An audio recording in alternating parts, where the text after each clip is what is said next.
देखिए आज हम समास पढ़ेंगे। समास किसे कहते हैं? संधि और समास में अंतर क्या होता है? संधि में वर्णों का मेल से जो विकार उत्पन्न होता है उसे संधि कहते हैं, और समास में शब्दों के मेल से जो विकार उत्पन्न होता है वो आपका समास कहलाता है। समास का अर्थ होता है संक्षिप्त करना या संक्षेप में या संक्षिप्त करना। संक्षिप्त करना यानी समास का मतलब होता है संक्षिप्त करना। इसकी परिभाषा है कि मुख्य रूप से, जैसे इसमें हम आपको बोलते हैं नीलकंठ, नीलकंठ,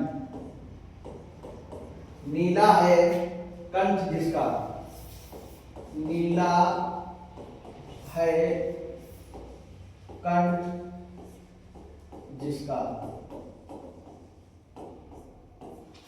अर्थात भगवान शिव, यानी किसका नीलाकंठ है? शिव का। समझ रहे हैं? तो और समास मुख्यतः कितने प्रकार के होते हैं? समास मुख्यतः 4 प्रकार के होते हैं और कहीं कहीं आपको 6 प्रकार के मिलेंगे। तो सबसे पहले अव्ययभाव समास, नंबर 2 पे आता है आपका तत्पुरुष समास। देखिए नंबर 1 होता है अव्ययी भाव समास। नंबर 2 होता है अव्ययी भाव समास। इसका प्रथम पद प्रधान होता है। इसकी परिभाषा भी देख लें। इसमें प्रथम पद अव्ययी भाव समास, अव्ययी भाव समास का प्रथम पद यानी प्रथम पद मतलब पहला पद कैसा होता है? प्रधान होता है। और प्रथम पद प्रधान होता है और इसमें प्रथम पद में आपके क्या मिलेंगे? या तो उपसर्ग मिलेंगे या अव्यय शब्द मिलेंगे। अव्यय, अव्यय मतलब होता है जिसका लिंग, कारक और वचन में कोई प्रभाव ना पड़े, उन्हें अव्यय शब्द कहते हैं। तो इसमें आपके या तो आपको पहला पद मिलेगा, उपसर्ग मिलेगा या अव्यय मिलेगा। जैसे यथा शक्ति,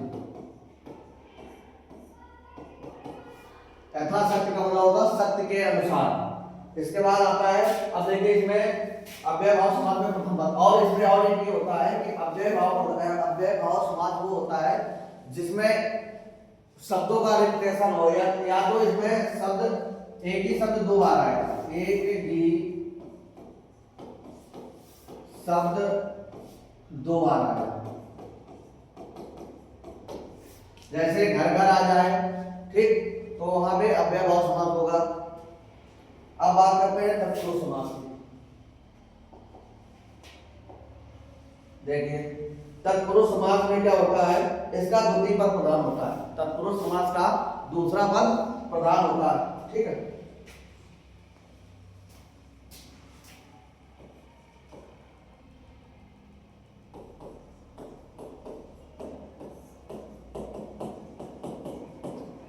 तत्पुरुष समास, तत्पुरुष समास का दूसरा पद कैसा होता है? प्रधान होता है।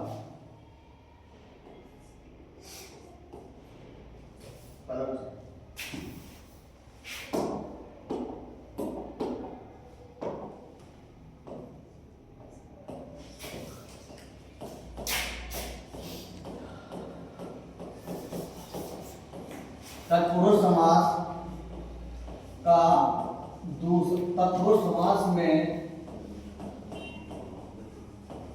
दूसरा पद प्रधान होता है।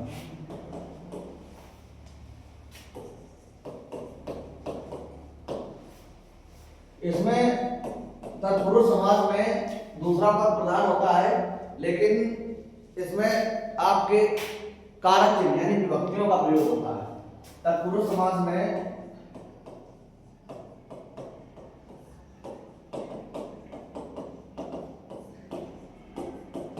विभक्ति,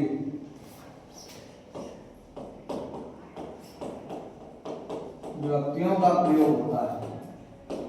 प्रथमा विभक्ति छोड़कर सभी द्वितीया तृतीया चतुर्थी जितनी भी विभक्तियां हैं सबका प्रयोग होगा। अब जैसे इसमें लेते हैं तत्पुरुष समास में को से, जैसे कोई भी शब्द आ जाए, को आ जाए, से आ जाए, द्वारा आ जाए, आदि का बोध होता है। अब जैसे तत्पुरुष समास का उदाहरण है राजपुत्र, राजपुत्र, राजपुत्र का मतलब हुआ राजा का पुत्र, राजा का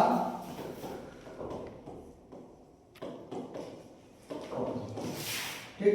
इसमें का बताया संबंध बता रहा ठीक। इसके बाद आता है, अब इसके बाद द्वंद्व समास आता है।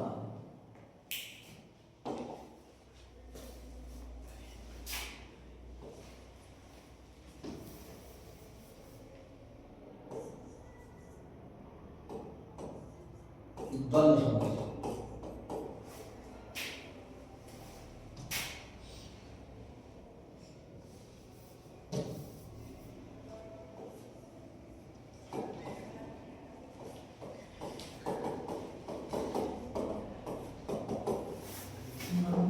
द्वंद्व समास, द्वंद्व समास जो होता है इसमें दोनों पद प्रधान होते हैं। अव्यय भाव में प्रथम पद प्रधान होता है और तत्पुरुष में द्वितीय पद प्रधान होता है, और द्वंद्व समास में दोनों पद प्रधान होते हैं।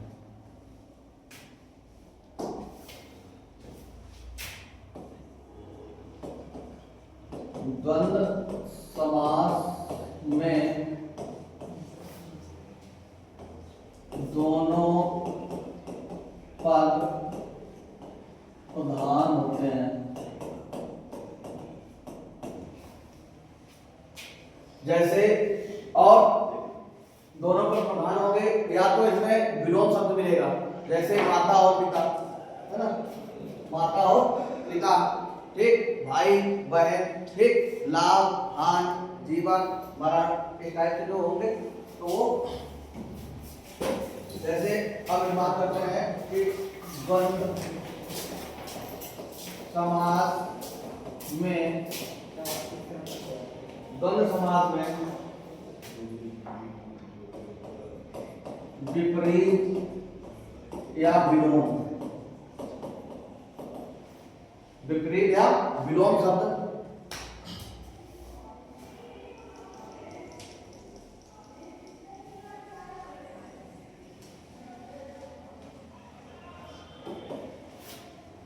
विलोम शब्द अधिकतर होते हैं, अधिकतर।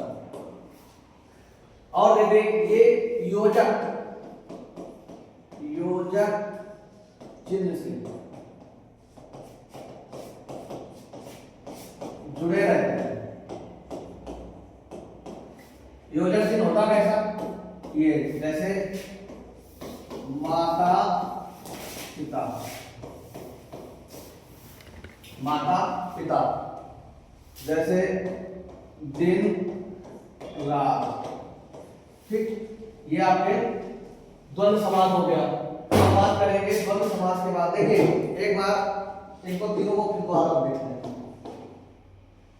पहले समास, यानी समास का अर्थ होता है संक्षेप करना या संक्षिप्तीकरण,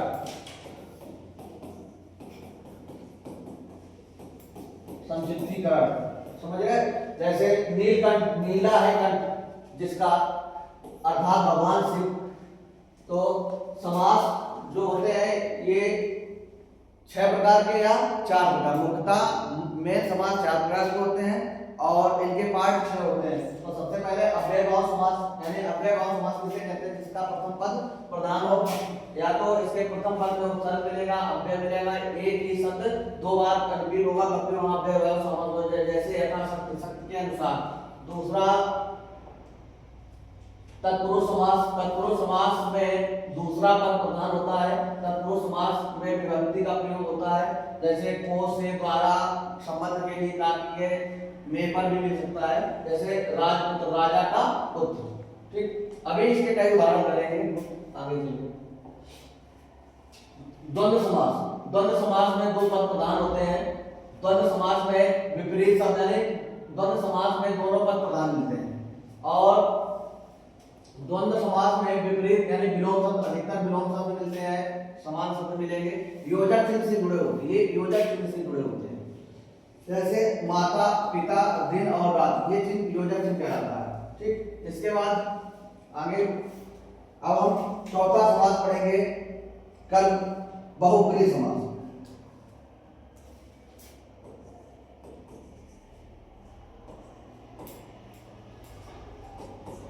बहुब्रीहि समास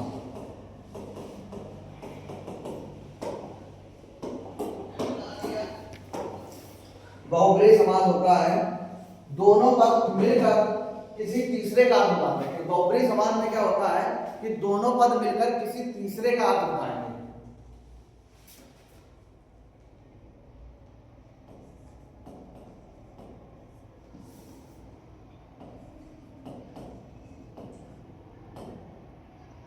बहुब्रीहि समास में दोनों पद मिलकर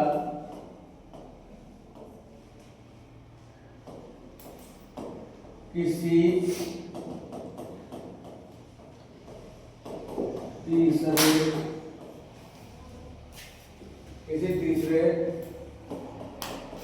शब्द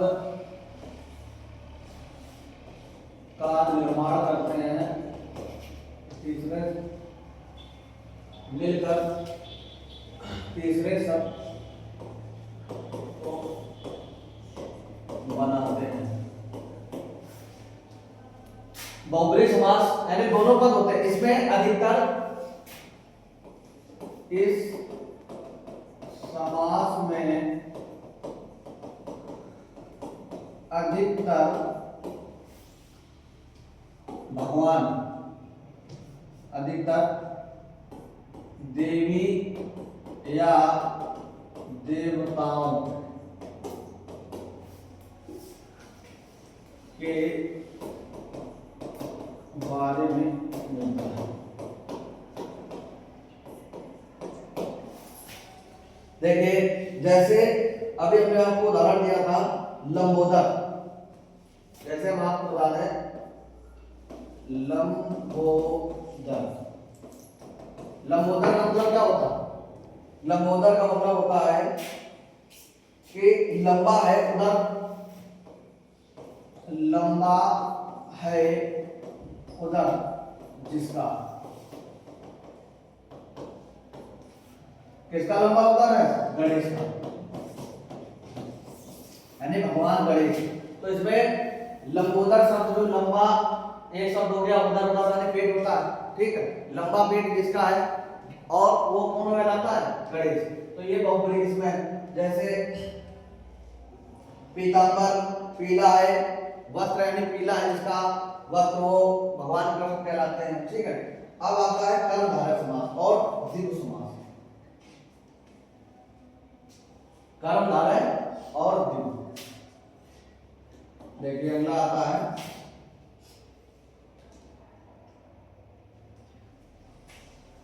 कर्मधारय।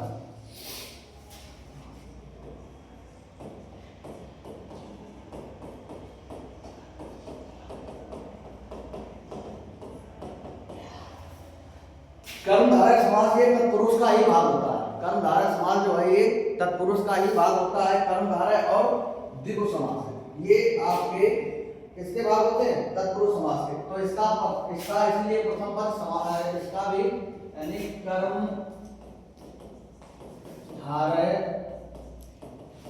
समास में दूसरा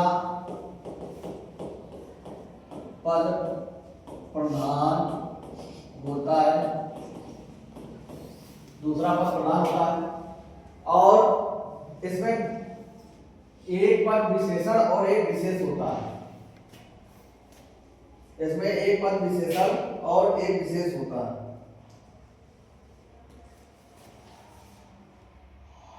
या बात कर लें, एक पद दूसरे पद की विशेषता बताता है। ठीक, इसमें प्रथम पद दूसरे पद की विशेषता बताएगा, वो आपका कर्मधारय समास कहलाएगा।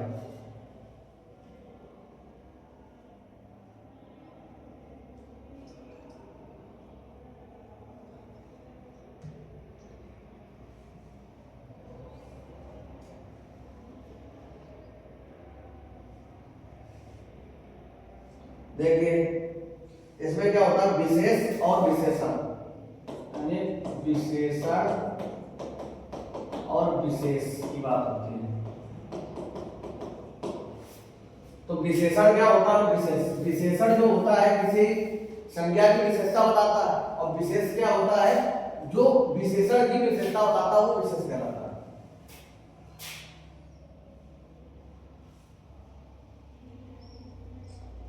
अब जैसे बात करें इसमें,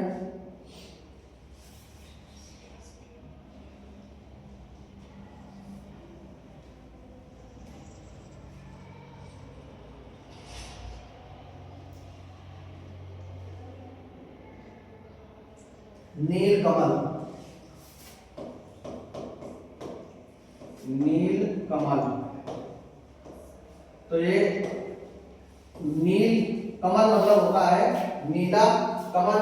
जैसे मृग नयन, मृग नयन, यानी जो मृग नयन का मतलब हुआ हिरण के जैसी आंखों वाली, यानी मृग नयनी या मृग नयन, यानी मृग के समान नेत्र जिसके हो। ठीक है, ये आपका हो गया आपका कर्मधारय। अब बात करेंगे द्विगु समास।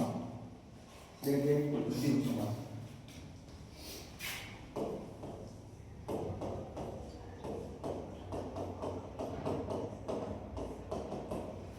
इसमें इसका भी दूसरा पद प्रधान होता है। द्विगु समास में दूसरा पद प्रधान होता है और इसका पहला पद संख्यावाची होता है। देखिए द्विगु समास प्रथम पद संख्यावाची होता है और इसका दूसरा पद, इसका भी दूसरा पद प्रधान होता है, इसका भी दूसरा पद प्रधान होता है। जैसे चौराहा, ठीक,